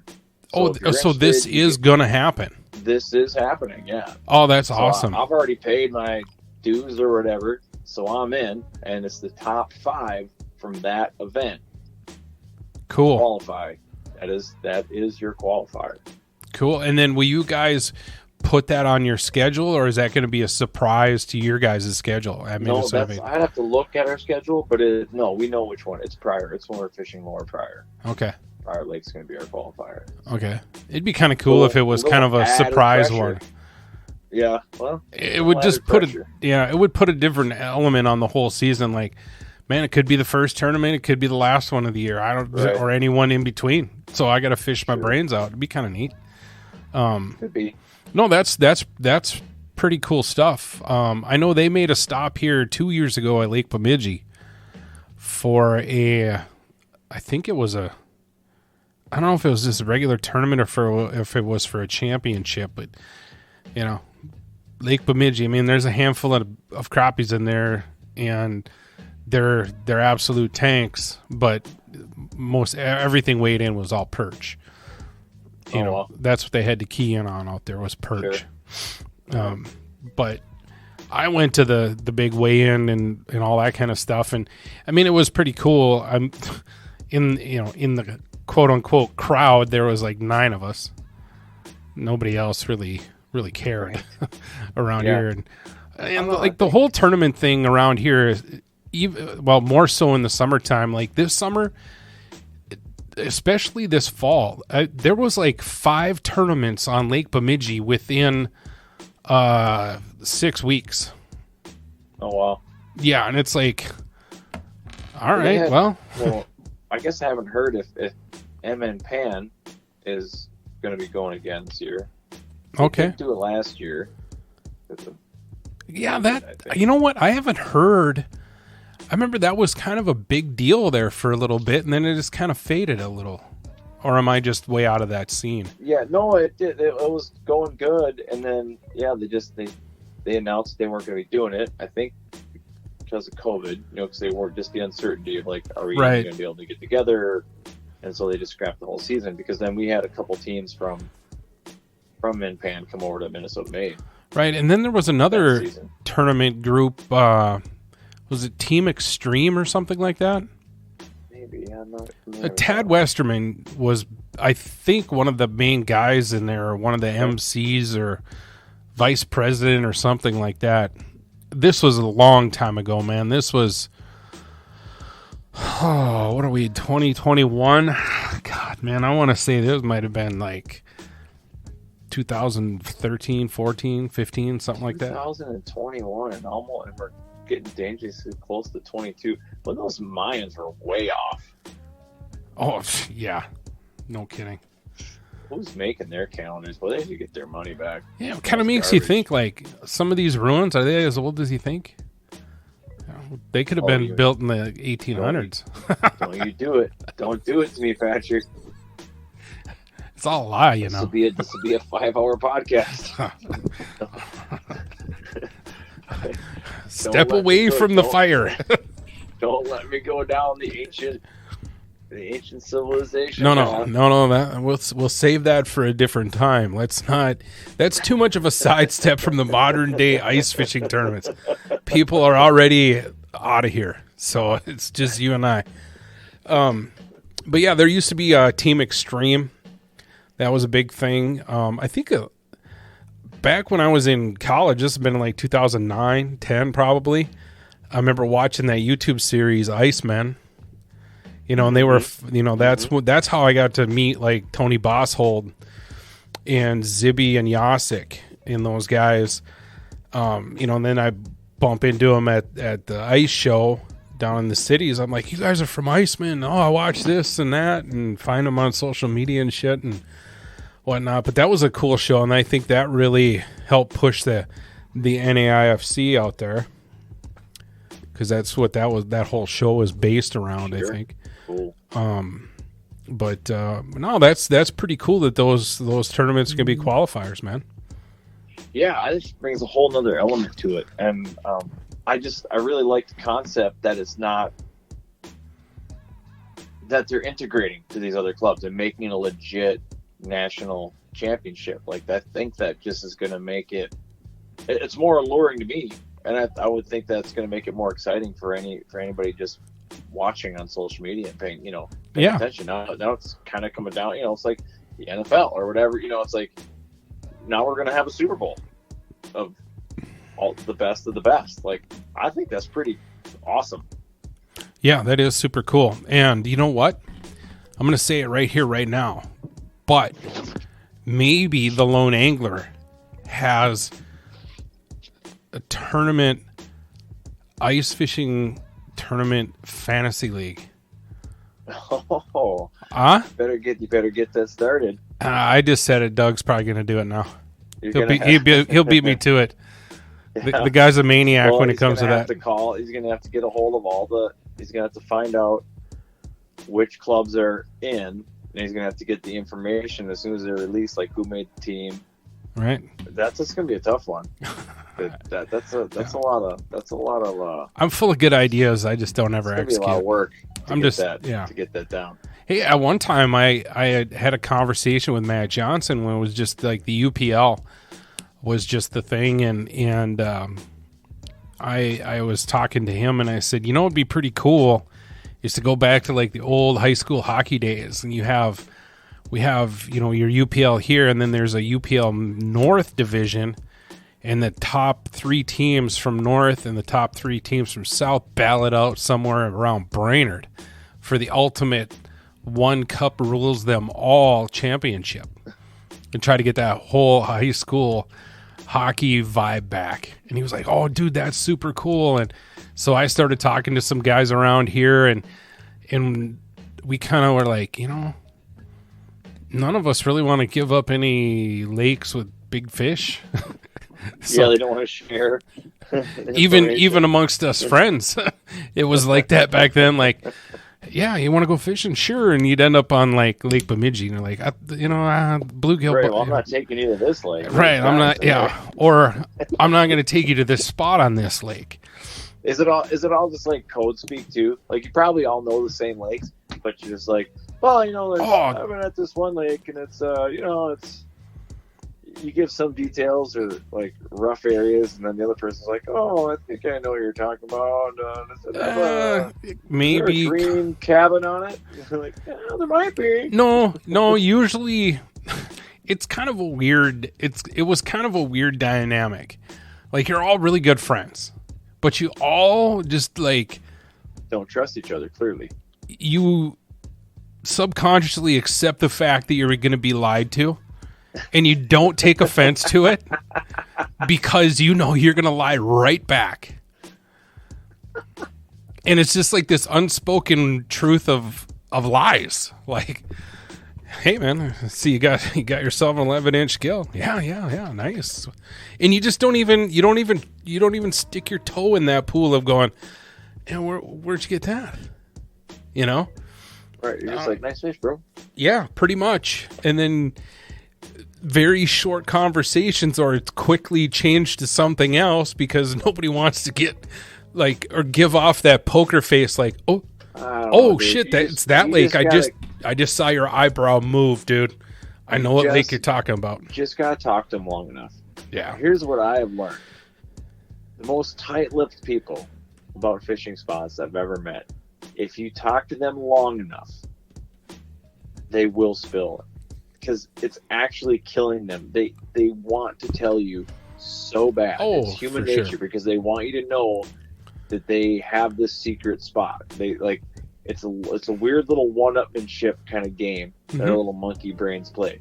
And if you just talk to them long enough, and don't even talk about fishing, and just talk to him long enough, like start talking about fishing, he tells you he caught this giant fish, or he's on, you know, one or after 10 inches, one, oh, that's amazing, that's crazy. Well, I need to find a lake like that, blah. Then you just like, then you can talk football, talk anything else, and next thing you know, it's like you can see it building, like on their face, and suddenly they just blurt it out. I can't take it like no more. They have to tell somebody. This is why criminals get caught all the time. Yeah, it's like a friendly interrogation. They just have to tell somebody, and once you befriend them enough, especially if you're crafty enough, where you're like, oh, we never get up here, you know. Well, if you can like let their guard down, like, oh yeah, I never get out that way, and I always fish on these lakes over here, and blah, you know, whatever. And the next thing, if they don't really see you as a threat, even more chance that they're gonna slip it out because they want to tell somebody, and that's like, well, I can tell this guy because he's never gonna back up here anyways. Right. Yeah. And next thing you know, they spill it. Yeah. And then on to the internet I go. Right. Well, you know, and I think, you know, there's this unspoken thing, like, you know, we all know the lakes around here. So chances are this person already knows the lake, you know. It's just like we don't even bother with it anymore. Well, you don't need to tell them when the bite's on, though. Right. Or, you know, even more awkward, it used to be anyway, you'd be out fishing on what you thought was, you know, your secret grease, you know, your spot. That's the lingo here, the grease. Right. And, you know, you're out there and all of a sudden you're like, oh, fucking so-and-so's truck. What the hell? And then they pull up and they're like, hey man, how's it going? Pretty good. What What the hell, Brad? What do you like, dude? I've been fishing here for 3 years. Oh no, shit. Yeah. I've never seen Oh, anybody okay, else out cool. here. All right, cool. You mind if we fish with you? Because this is kind of like my juice too. Like, yeah. It's not. I actually had that happen. Burbot fishing. I had a dude come. I'm fishing out. Middle of Cass Lake, and pulls up. Hey man, what are you doing? Who told you about this spot? I'm like, the lake map. I'm like, what do you mean the lake map? I'm like, dude, it's burbot, 90-foot hole. Here's a sharp ledge with a flat on it. Fucking pretty easy. I even open up the lake, the Navionics. Is like, is that your spot? Is that your spot? He got pissed. He just drove off, and I'm like, and dude, it's burbot. Like, who gives a shit? And that was kind of like that defining moment for me. Like, I don't give a shit. I have an idea for you. Yeah. I want you to get, because I want to, but chances are I'm not going to get up there during prime burbot season because it's like the end of tournament season, and then next thing you know, I'm off to South Dakota chasing snow geese. So I miss burbot season pretty much every year. But with what you know about the burb and how they like to eat crayfish, you should be getting some crayfish right now and like just tailing them and freezing them. Why not just preserving them somehow? Why not just buy a frozen shrimp?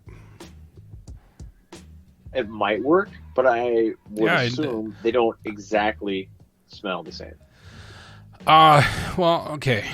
A couple things. One, I've seen lots of video footage of not only burbot but catfish. You just buy a bag of frozen shrimp from Walmart. Right. Their palates are not refined enough to be like, wait a second, this is shrimp. See, I take no, they're just like, ooh, that's food. I don't give a fuck. I'm gonna eat it. I think there could be some of that, but you can get snubbed on a minnow head. Who's to say if you didn't have? That's a negative. Shrimp? That's a negative non-feeding fish. Maybe just doesn't want to eat that. Dude, I can cast underneath I can throw a jig underneath the dock. I can skip a jig underneath the dock for a bass. Make 8 skips. I don't get it. The dude in the back of the boat skips a Senko in there and he gets bit. What are you throwing? I just said I was skipping the jig. Okay, different bait profile. Senkos. I like Senkos. Right, so something different. But that has nothing to do with flavor.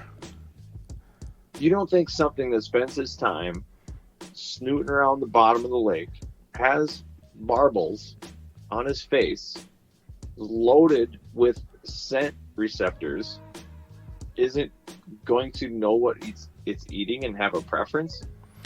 No, I don't think that. I think they key on what is most available for maximum amount of intake versus maximum amount of energy spent. There's only one way to solve this, and we're going to have to go fishing. Somebody's going to have a line down with crayfish tails, and the other person, we need 3 people. Crayfish, Walmart shrimp, and minnow heads, dead minnows from the bait shop, and see who catches the most fish. Right, and you know what, and even to throw a monkey wrench in what I just said is I've outfished people using crayfish scent added to my minnows versus just a guy fishing straight minnows. I rest my case. But I don't really necessarily believe that it was the actual...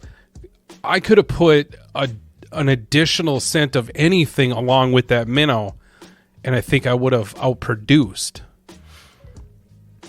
Because, okay, case in point, I got this Billy Rub stuff. I got freshwater shrimp flavor. I'm still catching the hell out of bluegills in a lake that does not have freshwater shrimp. Well, yeah. And I'm also catching bluegills. Things will eat anything. Well, it doesn't matter. We're talking about the palate preference. I do not think that fish... Bluegill is a sight predator. It's not saying that they can't smell, they don't taste, and they might maybe have a preference here or there. I don't... But they're a sight. Fishermen, obviously, pout are not a sight. predator. So They're using their olfactory system. Let me Bob Ross this at you then. Okay, I'm going to paint a picture. Okay, we've got two schools. We got two schools of minnows. School A are shiners. School B are chubs. Okay. Okay. Now, these schools are cruising along. And do you think that the walleye would choose the shiners over the chubs based on... There are plenty of walleye guys that swear you need a spot-tailed shiner. At what time of the year? At a certain time of the year. Whatever that when time of the year that is. When that bait profile, that bait scent is most prevalent, they're going to key in on that. Okay, you're pretty much proving my point right now, but go ahead. What do you mean? Continue. Well, when that scent profile, you just said it. Okay, now you're dealing with a fish. But I didn't finish painting the rest of my picture. Scent. All right. These schools are the exact same size. They're the exact same population in each one. I think they're just going to swipe at it. Either one, it doesn't matter, because that's the most food. But I think you can tip the scales in your favor by keying in on it. Like you're dealing with a fish that its primary source of finding food is its nose, for lack of a better term. It's taste buds. It's whatever. If you get the thing that is most keyed in on hunting, if that in fact is crayfish, logic, it would stand to reason that crayfish as bait would be better than just about anything. And yeah, they can be opportunistic, but that doesn't mean one might work better than the other. See, now as soon as you said that, you're like, well, they could be opportunistic. Okay, that just ended the argument then. Well, no, because you have to bring in, there's nuance. You have to bring in, like, I'm not talking in absolutes. I'm not a Sith. So like, here's a rock boulder flat on Mille Lacs. All the crayfish mysteriously burrow under rocks. There's a smallmouth. He's absolutely starving. Is he going to be flipping rocks and kicking up mud looking for his preferred food, or is he going to be like, oh shit, there's some minnows, I'm going to eat that shit? Well, sometimes they don't. Dude, smallmouth bass can be picky as shit. I think those things have been known to just sit there and stare at a bait for 15 minutes and then decide to hit it or not. But I don't think that's a flavor thing. That's a behavioral thing. They're a sight predator, just like the bluegill. They're not lurking around at 1,500 feet deep in the pitch black, inky darkness, surviving off their scent receptors. Yeah, I just don't. I don't think there's a preference. I think it's, I'm hungry, I'm gonna eat now. I don't give a shit what it is. We need to talk to some burbot biologists. I don't know why you're so obtuse, being so obtuse about this idea. That what do you mean? Might be a good option. Obtuse. What movie is that from? What? Oh, that's from 40-Year-Old Virgin. Now you're using big words, and now I'm going to take it as disrespect. Kevin Hart. No, I'm not closed off to the idea. I'm not leaning towards that direction whatsoever. I think it's an opportunistic thing. I think whatever food is most available, whatever flavor that is, that's what they're going to key on that moment. Why do walleyes eat night crawlers? Night crawlers, they're not even in lakes. Those walleyes are dumb. That's it. After using the word obtuse, you just say walleyes are dumb. Come on, man. Walleyes are... Why are you being so obtuse? Ignoramuses. Oh, do not pull that past bluegill card because they're just dumb and eat anything. You cannot use that in this and argument. Sight anglers.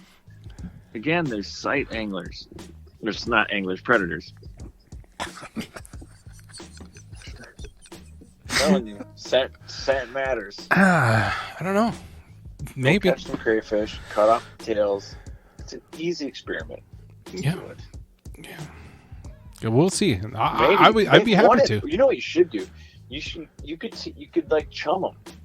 No. Make like bait balls. Like you can't do that, dude. That's illegal in Minnesota. Is that illegal? Yeah, come on, man. This is a... Well, all right. I'd like to thank all my sponsors and my fans. I'll be back in 5 years when my restrictions are off. I was just getting rid of my bait. I know. You want to be number one podcaster, you're going to take down me. Really? Really? I suppose you can't get to the top of a tree until you cut it off at the stump, right? That's right. Damn, dude. That's dark. Trying to get me to do illegal activities. No, I don't. You know, I don't really know. Like, we can get wrapped up in an argument over like an artificial bait, like a crankbait. Like, I'm not a huge believer in these uber realistic looking crankbaits. You know, you're trolling an exact replica of a yellow perch, and you know, you're trolling along, and now your crankbait's in a school of 500 of these things that looks exactly like them. Now your odds of getting hit are 1 in 500. If you're lucky enough. It's moving different, though. You know? It's still giving Or I'm more of the guy that's like, you know what? I'm going to use silver or whatever. I want to make it stand out from the crowd, you know? Like, whoa, hey, there's something to key in on. That guy's weird. Let's kill him. Much like me. Why I don't ever go out. He's weird. Let's kill him. He's not good for the gene pool.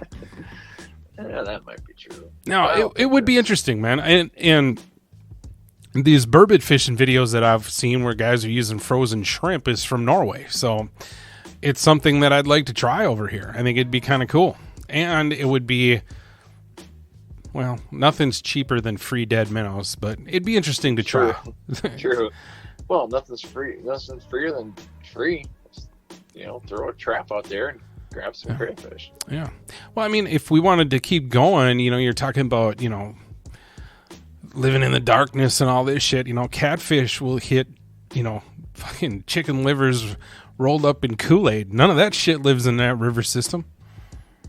They're scent feeders. They're scavenging. Yeah, they're scavenging. They're following their scent base. They'll also hit moving baits. Correct. A lot of people catch channel cats on chatterbaits, crankbaits, jigs. I watched Brian Fleshing from Mad River Outfitters on YouTube catching channel cats on Lake Erie with streamers on fly rod. That would be fun. That would be fun. Those things fight like crazy. Right. But let's not stray from the argument here. You know, strawberry Kool-Aid and chicken livers. Not a very... Yeah, it can happen. It can happen. But even like a lot of your like real serious cat fishermen, hardly any of them use stink bait. Like just the, you know, store-bought stinky stuff. Even a lot of them aren't doing the, you take some chicken livers, you throw them in a mason jar, you bury it for a week, and then you take it out. Like most people, if they're trying to catch giant cats, are using fresh cut bait. Fresh cut bait, or, you know, in other states like live bluegills.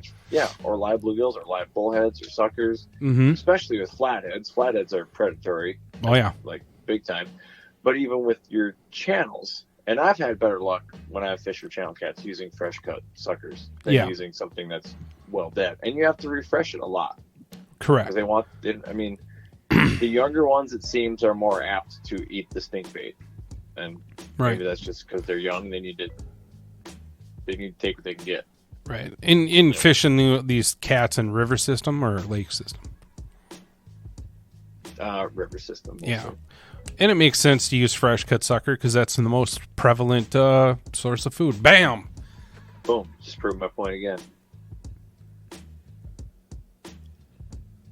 Good throwing down there. What do you mean, proved your point?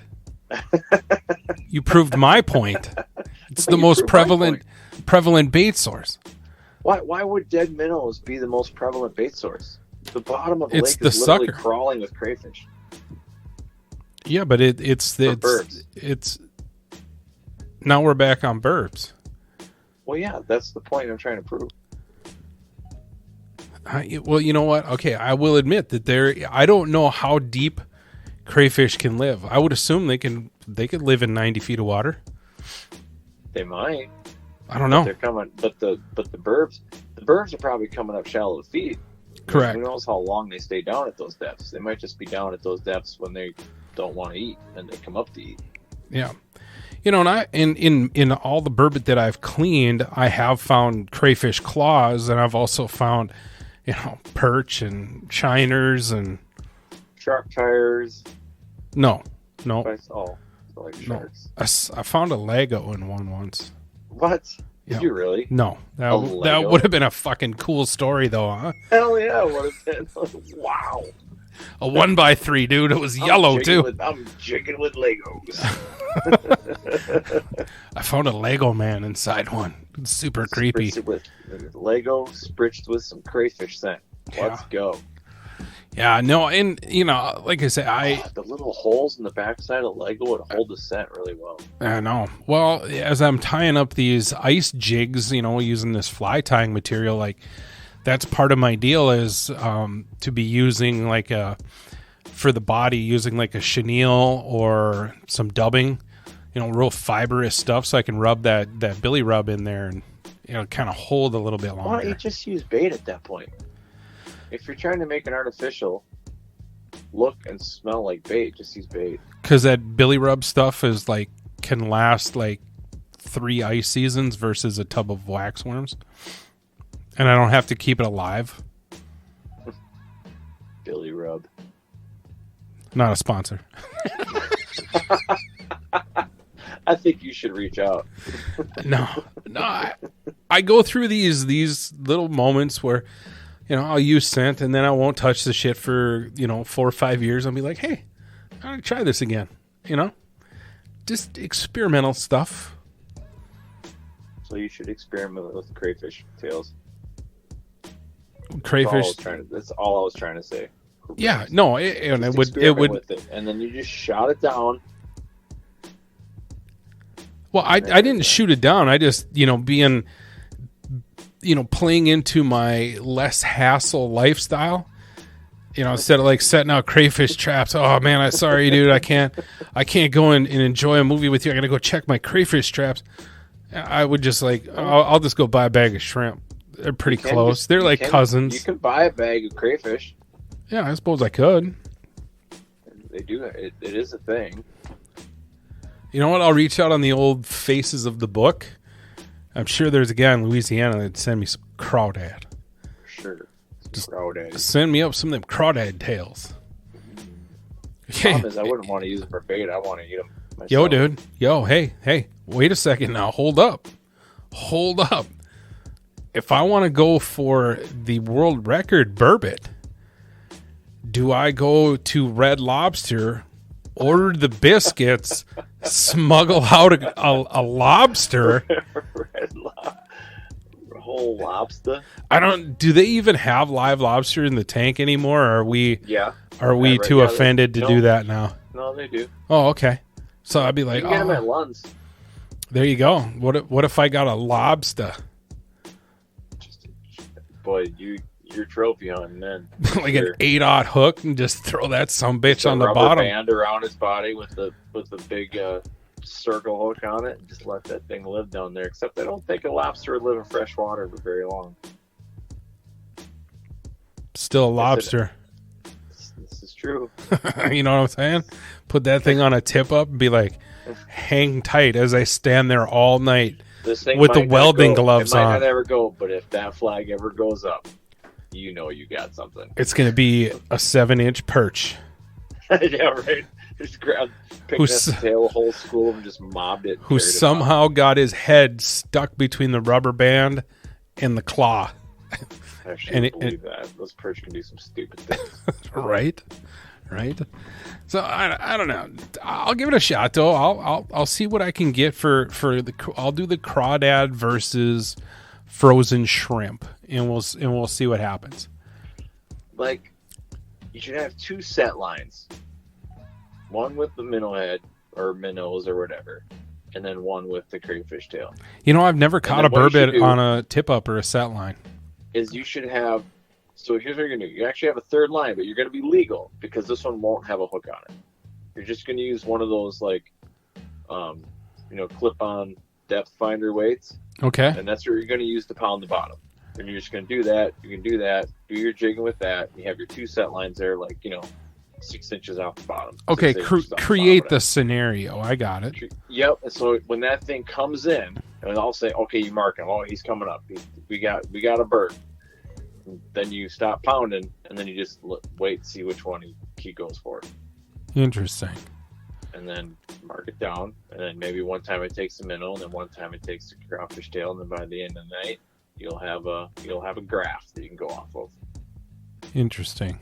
And unless it's like super swayed one way or the other, it's like 1 on the minnow and 6 on a crayfish. If it's like 7-5, you're gonna fill with 7 crayfish to 5 minnows. I don't think you've proven anything. Right, so right. That's This could be a lot of work. Too narrow of a margin.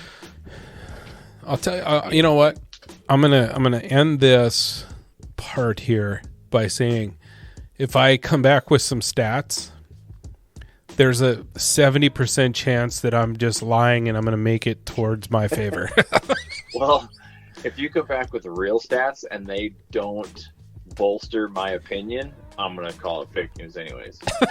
There we go. Hey, all right. You can't let facts get in the way of a good argument. Right, the American way. Hey, all right. So we're regular Americans. To peruse the internet, and I will find some articles that.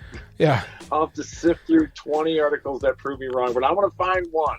Right. That proves me right, and that's what I'm posting. Dale, here's the hard data. Here's pictures of me with laptop. Crafty's got the counter. I literally camped on the ice for 47 days straight. I lived off of Hot Pockets and Sweet Tarts. Here is the data. Fake news. No, you probably. I don't believe it. You probably had the crayfish tails set a foot higher. Yep. Then your pounding rod was closer to the minnow rod. You had a glow hook on the minnow rod. Right. And just a plain hook on the other. I know. You're just trying to see the data. And I found where'd you get those facts? CNN. And I found an article from 1984 from Jimmy, who wrote this article when he was in 5th grade. That will prove you wrong. Is he a fisheries biologist? Because unless you his grandpa was biology. His grandpa was. He cited his grandpa on the paper. Facts. Facts. I'll make sure to post it to social media with the word facts. Or 100. Facts. This. I'm gonna take it and Photoshop it, and it's just where it's gonna be blurred out, and it's gonna have that Facebook fact check thing on it. Right. This has been shown to be false. Right. And I'll send it back to you. Have you seen that thing going around about? Call up Zuckerberg and have him delete your account for spreading false information. Dude, I think that was like one of the funnest parts of my whole week was the Facebook, Instagram, WhatsApp blackout. Trash. Yeah. I mean, interesting. I wasn't sure how that one was going to pan out. Oh, I couldn't wait for it to come back online because of all the shit I seen posted.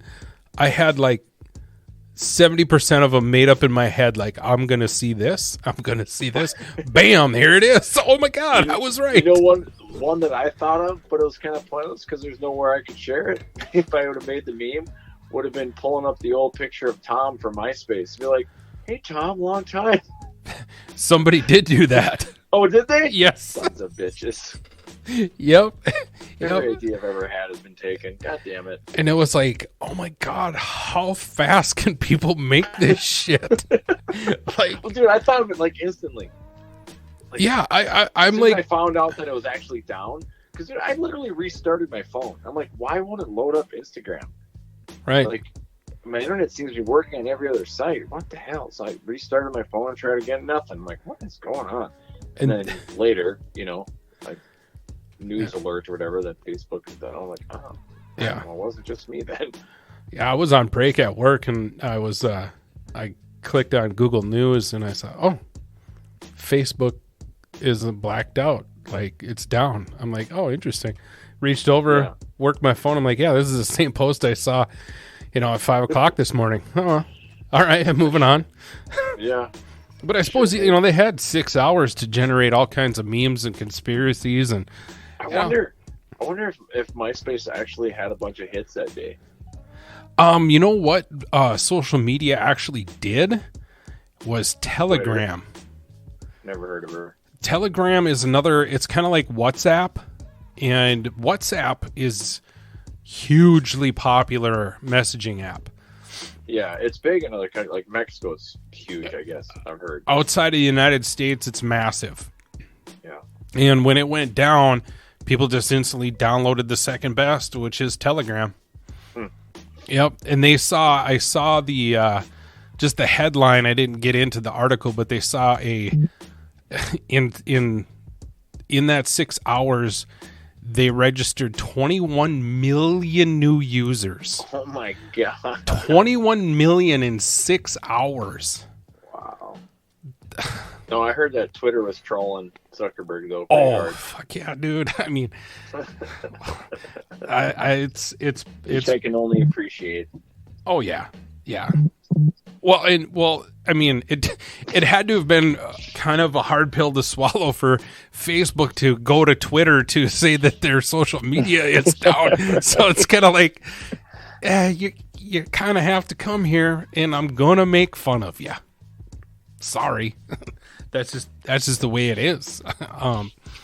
But yeah, it was crazy, and they had to unload the servers. I mean, it was kind of and who knows? There could be some truth to it or not, but after the fact, I heard that the whistleblower thing. They couldn't even get into the building, to even reset their servers.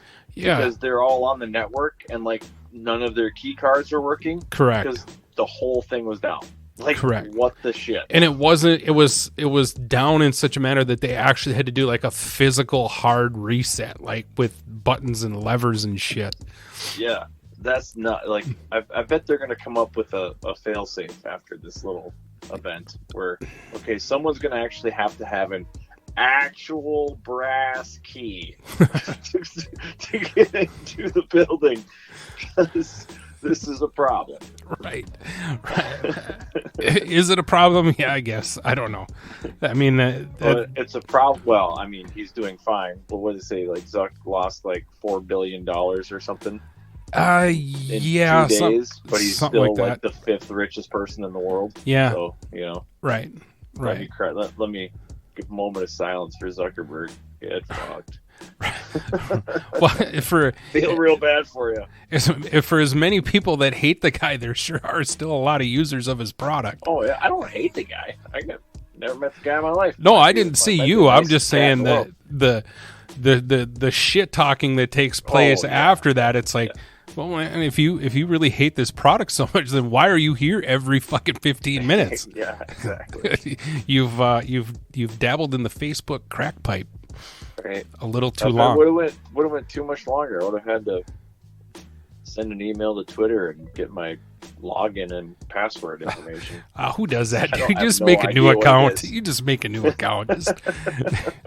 It's not and I'm not saying this because I don't love you and I don't think you're popular, but I can't imagine your following on Twitter is very huge.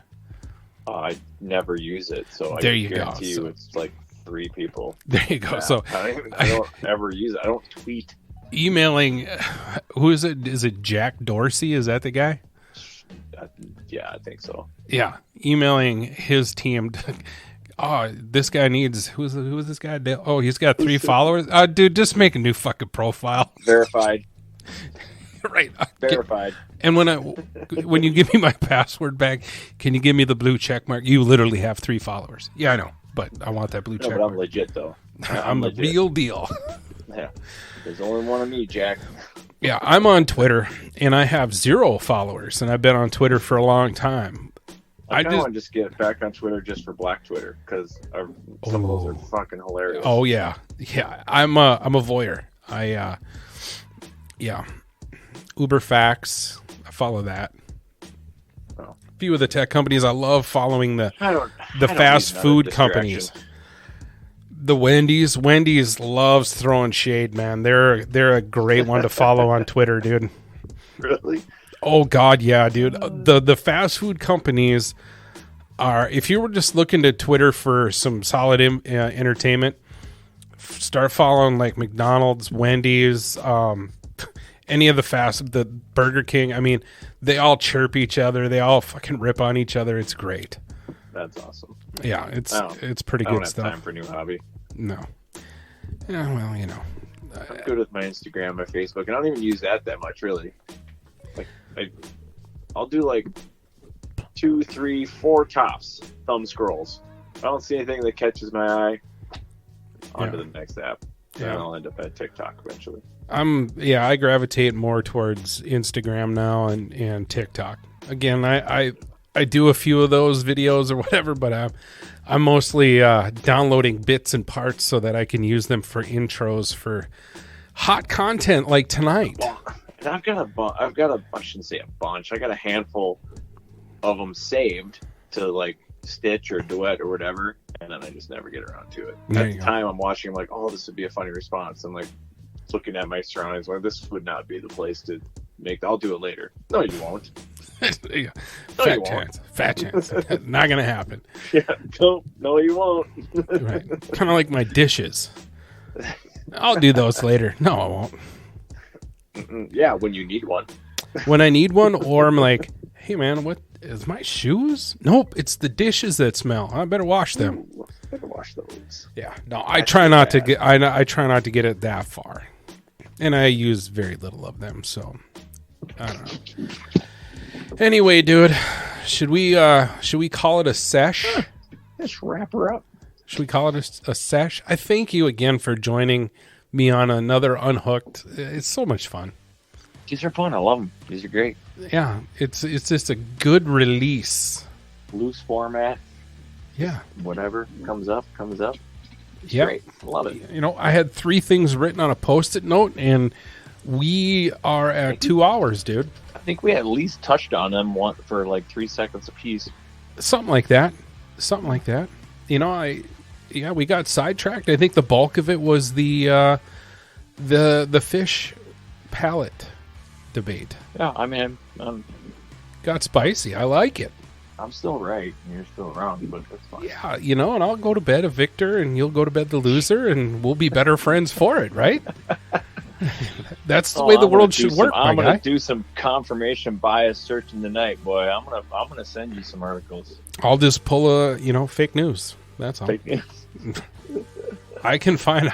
I'll pull up articles of Allister Crowley, and I'm sure I could put a few sentences together that would debunk all your shit. Doubt it. Before we go, quick story. I was watching TikTok, and I was watching an interview with Zach Wilde, and he had bought this poster of Allister Crowley, and Ozzy came into the studio, and he was like, who's the bald guy? And he was like, Oz, you wrote a song about him. Yeah, but who is he? Ozzy, you wrote a very popular song about him. He finally was like, it's Allister Crowley. He's like, I don't know who he is. What? I don't know who he is. Right? I was like, oh shit. Yeah, that's. Shut up. What's up? I was laughing, then I was like, you know what? He probably knew who he was at one time. Probably. Yeah, so the information's in there somewhere. Yeah, and I would say that hard drive has skipped and brought back to life a few times. Yeah. All right, man. Well, I'm going to let you go, dude. Thanks for joining me. You bet. All right, man. We'll talk to you later. Peace.